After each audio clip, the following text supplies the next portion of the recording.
जीव विज्ञान या जीवन विज्ञान बायोलॉजी और लाइफ साइंसेज एक ऐसा विषय है जिसमें जीवित जीवों का अध्ययन करते हैं। जीव विज्ञान या जीवन विज्ञान बायोलॉजी और लाइफ साइंसेज को मुख्यतः दो भागों में बांटा गया है। 1. बॉटनी और 2. जूलॉजी। वनस्पति विज्ञान एक वृहद विज्ञान है जिसमें पौधों से संबंधित सभी चीजों का अध्ययन किया जाता है। इसके अंतर्गत पौधों के बाहरी लक्षणों, आंतरिक संरचनाओं, विभिन्न जैविक क्रियाओं जैसे पोषण, श्वसन, गति, वृद्धि, विकास, वर्गीकरण, अन्य जीवों एवं वातावरण से संबंध इत्यादि का विस्तृत अध्ययन किया जाता है, जिनका एक साथ अध्ययन करना एक कठिन कार्य है। अतः अध्ययन की सुगमता एवं सरलता के लिए वनस्पति विज्ञान को दो प्रमुख शाखाओं में बांटा गया है। ए. मौलिक या विशुद्ध वनस्पति विज्ञान, प्योर और बेसिक बॉटनी। बी. व्यावहारिक या अनुप्रयुक्त वनस्पति विज्ञान, अप्लाइड बॉटनी। मौलिक वनस्पति विज्ञान में पौधों का अध्ययन विशुद्ध रूप से उनके प्राकृतिक लक्षणों से संबंधित होता है। इसमें उनके व्यावहारिक उपयोग का अध्ययन नहीं किया जाता। यद्यपि व्यावहारिक उपयोग विषय के विशुद्ध ज्ञान पर ही आधारित होते हैं। यह अध्ययन मनुष्य की जीवन को समझने की उत्सुकता, क्यूरियोसिटी से उपजता है। मानव प्रवृत्ति हमेशा से ही समस्त प्राकृतिक घटनाओं एवं प्रकृति को समझने के लिए निरंतर प्रयत्नशील रहने की रही है, जिसके फलस्वरूप मौलिक वनस्पति विज्ञान में निरंतर विकास हो रहा है। बॉटनी शब्द की उत्पत्ति ग्रीक भाषा से हुई है। इसमें जीवित व मृत्यु सभी प्रकार के पेड़ पौधों का अध्ययन किया जाता है। इसे वनस्पति विज्ञान या वनस्पति शास्त्र भी कहा जाता है। ग्रीक भाषा में इस शब्द का अर्थ होता है घास। यह शब्द बोस्टन से लिया गया है, जिसका अर्थ होता है चरना या खिलाना।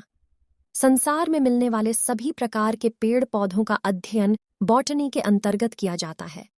पौधों के विभिन्न भागों जैसे संरचना, वृद्धि एवं विकास, प्रजनन, बीमारियों, रासायनिक गुणों, आंतरिक व बाह्य संरचना, श्वसन क्रिया, प्रकाश संश्लेषण द्वारा भोजन का निर्माण, प्रजनन, जीवन चक्र और उनके विकास आदि क्रियाओं का अध्ययन करना बॉटनी कहलाता है। बॉटनी के जनक थियोफ्रेस्टस है। इनके द्वारा ही सबसे पहले पादपों का अध्ययन किया गया था, इसलिए थियोफ्रेस्टस को वनस्पति विज्ञान के जनक के रूप में भी जाना जाता है। हम देखते हैं प्योर बॉटनी या बेसिक बॉटनी की क्या क्या ब्रांचेस होती है। तो यहाँ देखते हैं पहला नाम लिखा हुआ है जो ब्रांच का, वो है साइटोलॉजी या सेल बायोलॉजी, जिसमें हम सेल के स्ट्रक्चर का अध्ययन करते हैं। सेल की स्ट्रक्चर, न सिर्फ सेल की स्ट्रक्चर बल्कि उसके सेल ऑर्गेनेल्स का भी हम अध्ययन करते हैं। और इस कोशिका विज्ञान में तरह तरह की अन्य जो क्रियाएं चलती है उसका भी अध्ययन करते हैं।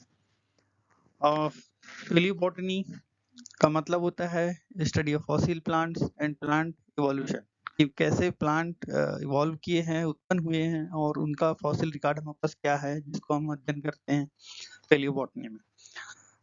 अगला जो शाखा है जिसका नाम है प्लांट बायोकेमिस्ट्री, जिसको हम फाइटोकेमिस्ट्री के नाम से भी जानते हैं। फाइटो मतलब प्लांट, केमिस्ट्री मतलब उसके अंदर की जो केमिस्ट्री है। तो यहाँ पर हम केमिकल प्रोसेस देखते हैं, जितने भी प्रकार के केमिकल पौधों के अंदर पाए जाते हैं, उनमें क्या रिएक्शन चलती रहती है, उन सभी का अध्ययन हम इस साइंस के अंतर्गत करते हैं।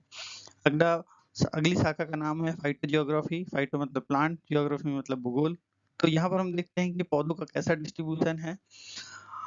तो इस प्रकार के विज्ञान में तरह तरह के वातावरण में उगने वाले पौधों को अध्ययन किया जाता है।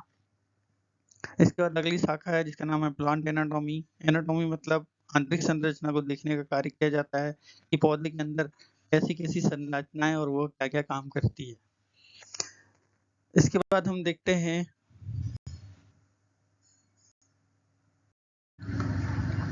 अब जो शाखा का नाम लिखा हुआ है वह है प्लांट इवोल्यूशनरी डेवलपमेंट बायोलॉजी। मतलब इसके अंदर हम देखते हैं कि प्लांट का डेवलपमेंट या इवोल्यूशन के दृष्टिकोण से पादप का कैसा विकास हुआ है। अगली शाखा का नाम है प्लांट फिजियोलॉजी, जिसके अंतर्गत हम लाइफ फंक्शन जो होते हैं प्लांट के अंदर चलती रहती है जो क्रियाएं, उनको अध्ययन करते हैं। नेक्स्ट जो शाखा का नाम है, ब्रांच का नाम है, उसका नाम है प्लांट सिस्टमेटिक्स या प्लांट टेक्सोनॉमी। इसके अंतर्गत हम प्लांट के क्लासिफिकेशन, नेमिंग और आइडेंटिफिकेशन का काम करते हैं। प्लांट मॉर्फोलॉजी में हम पौधे के साइज, शेप एंड स्ट्रक्चर का अध्ययन करते हैं जो हमें बाहर से दिखाई देता है।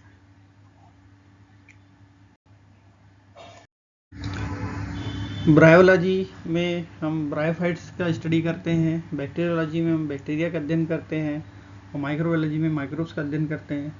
टेरिडोफाइट्स में हम टेरिडोफाइट का अध्ययन करते हैं टेरिडोलॉजी में। तो इस तरह से हम बहुत सारी शाखाएं देखी हैं जो कि हम बेसिक या अप्लाई प्योर बॉटनी के अंतर्गत आती है, जिससे हमें समझ आता है कि किस प्रकार का अध्ययन यहाँ पर किया जाता है। अब हम देखते हैं प्योर बॉटनी या बेसिक बॉटनी का क्या सिग्निफिकेंस या इम्पोर्टेंस या महत्व है। तो पौधे मानव जीवन का अभिन्न अंग है। इनका उपयोग दैनिक जीवन के विभिन्न पहलुओं में किया जाता है। वनस्पति विज्ञान इन पौधों की विशेषताएं और उपयोगों का अध्ययन करता है और इसलिए ये बहुत महत्वपूर्ण है। वनस्पति विज्ञान के महत्व को निम्नलिखित बिंदुओं द्वारा समझा जा सकता है। वनस्पति विज्ञान चिकित्सा एवं सौंदर्य प्रसाधन के क्षेत्र को प्रभावित करने के लिए विभिन्न प्रकार के पौधे और उनके उपयोग और विशेषताओं का अध्ययन करता है। वनस्पति विज्ञान बायोमास, मीथेन गैस जैसे जैव ईंधन के विकास की कुंजी है, जिसका उपयोग जीवाश्म ईंधन के विकल्प के रूप में किया जाता है। वनस्पति विज्ञान आर्थिक उत्पादकता के क्षेत्र में महत्वपूर्ण है, क्योंकि यह फसल आदर्श बढ़ती हुई तकनीकों के अध्ययन में शामिल है, जो किसानों को फसल की उपज बढ़ाने में मदद करती है। पर्यावरण संरक्षण में पौधों का अध्ययन भी महत्वपूर्ण है। वनस्पति शास्त्री पृथ्वी पर मौजूद विभिन्न प्रकार के पौधों की सूची बनाते हैं और समझ सकते हैं कि पौधों की अवधि कब घटने लगती है आदि। ऐसे बहुत सारे महत्वपूर्ण बात है जिनके कारण इस प्योर बॉटनी एवं बेसिक बॉटनी का अध्ययन बहुत लाभदायक रहता है। Thank you. Please share, comment and like this video, subscribe this video channel. Thank you.